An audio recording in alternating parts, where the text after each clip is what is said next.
When the Antichrist and the false prophet appeared, we are living in the final 1,260 days before Christ's return. Christ's followers are called to endure and to consider dying in the Lord as blessings. During this terrifying time, we must keep our focus on the heavenly parade and watch out for God's judgment on the world.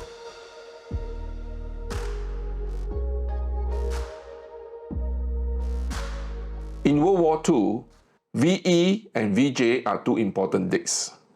VE refers to the victory in Europe on 8th of May 1945, and VJ refers to the victory over Japan on 15 August 1945. The Allied nations celebrate their victories over Germany and Japan on these two dates.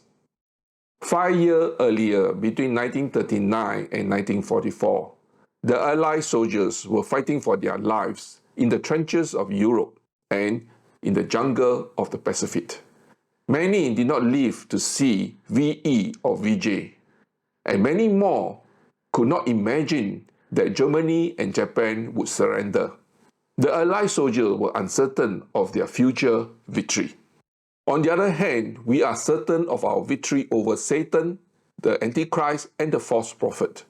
Already in Revelation chapter 12, verse 11, a loud heavenly voice declared that Christ's followers will defeat Satan by the blood of the Lamb and by the word of their testimony, because they love not even their life unto death. In defeating Satan, they also defeat the Antichrist and the false prophet. Since Christ's followers are called to endure the final 1,260 days, what should be our focus during this period?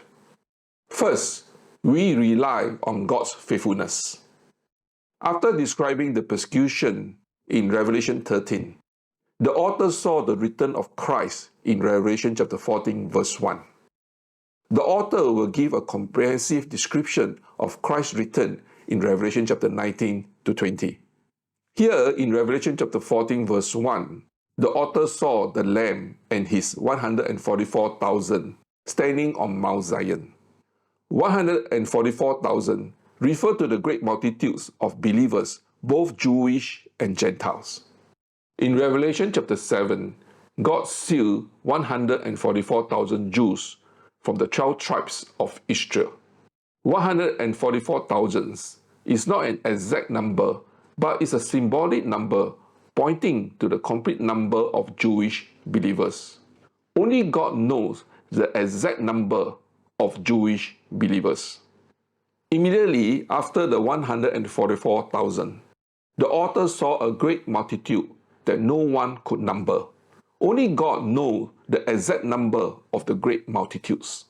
Since the great multitudes come from all nations, tribes, people, and languages, this great multitude would include the 144,000, which represent the complete number of Jewish believers.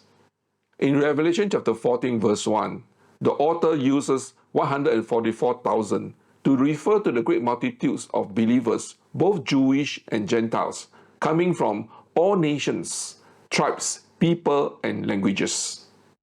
We know that the 144,000 refer to all believers. In Revelation chapter 14, verse 3, these 144,000 refer to those who have been redeemed from the earth and not just from Israel.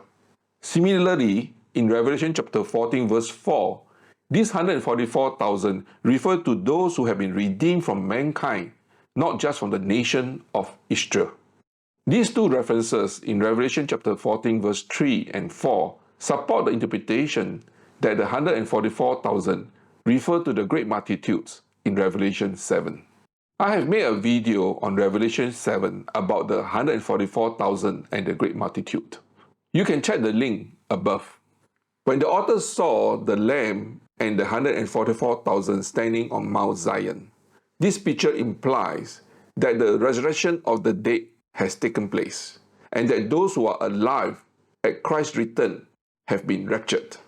The resurrection and the rapture will take place when Christ descends from heaven with his army. The resurrected and raptured believers will meet Christ and return with him to Mount Zion. Although Revelation chapter 14 verse 1 does not tell us the actual sequence of events, we know that Christ and the great multitude standing on Mount Zion are getting ready to enter into the heavenly court. In Revelation chapter 7 verse 2 to 3, God sealed the forehead of all his servants to protect them before the blowing of the 7 trumpets. This seal in Revelation chapter 7 verse 2 to 3 is the name of Christ and the Father. By sealing the great multitude, God identified all who belongs to him. He ensured that all who belongs to him will stand with Christ on Mount Zion. Therefore, no matter what happened to us today or during the final 1260 days, Christ and the Father will never abandon us. We rely on God's faithfulness to endure all persecutions. How do we cope with persecution? First, we rely on God who is faithful. Second, we learn to worship.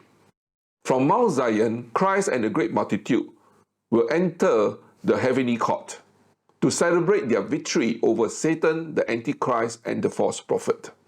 The great multitude will sing a new song in the heavenly court.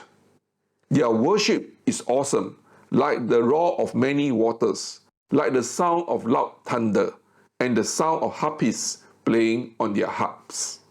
No one could learn this new song except the great multitude whom God has redeemed from the earth.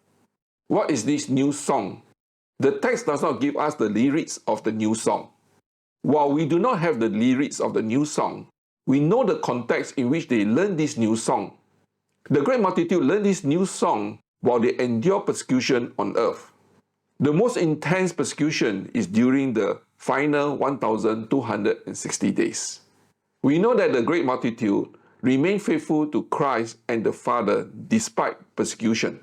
Revelation chapter 14 verse 4 to 5 describe the context of their learning. The language of the first part of Revelation chapter 14 verse 4 is difficult for most modern readers. If we take the statement, "It is these who have not defiled themselves with women, for they are virgins," literally, this statement implies God only redeemed men who have never had sex with women. God will not redeem men who consummate their marriage, and will not redeem women. Such literal interpretation of this statement contradicts the clear teaching of God's redemptive plan and God's teaching on marriage and sex. It is beyond the scope of this video to discuss the contradiction in details. I will only give 2 examples to show the contradictions. For example, in John chapter 3 verse 16, "For God so loved the world." The word world includes men and women. God's redemption is for everyone, male and female. The second example is the Apostle Peter. Peter was married because he has a mother-in-law. Jesus healed his mother-in-law. It would be strange if Peter was disqualified from redemption because he has consummated his marriage. These 2 examples show that the first part of Revelation chapter 14 verse 4 should not be taken literally. Most scholars interpret the first part of verse 4 as a reference to the faithfulness of the great multitude towards Christ and the Father. They refuse to worship the Antichrist or any idols during persecutions. They love not their life even unto death. Revelation chapter 14 verse 5 implies that they did not deny Christ when they are persecuted. They have no lies in their mouth while they are persecuted. They courageously declare their allegiance to Christ. Thus, they are blameless. Since only the great multitude can learn this new song, learning a new song during persecution implies they learn to worship Christ and the Father even when life is tough. They give thanks to the Father even when everything is taken away from them. They praise God for His protection even when they and their loved ones are killed. They have every reason to curse God for their suffering, yet they chose to praise Christ and the Father. This steadfastness to worship Christ and the Father will give them the lyrics of their new song that they will sing before the throne of God. In summary, when Christ returned to judge the living and the dead, the resurrected and raptured believers will assemble on Mount Zion with Christ. From there, Christ will return to heaven with the great multitude. Everyone who has the name of Christ and the Father written on their forehead will join Christ on Mount Zion. God sealed all His servants to guarantee that they will return with Christ to stand before Him. The great multitude will sing a new song before the throne of God. They alone will learn the new song because they have been persecuted. They continue to worship Christ and the Father even unto death.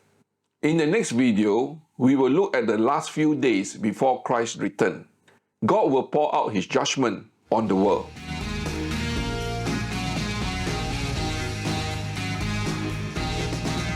If this video encouraged you, write your comments below. Share this video link with your friends or give it a thumbs up. You can check my other videos on the book of Revelation in the link provided. Thank you for watching.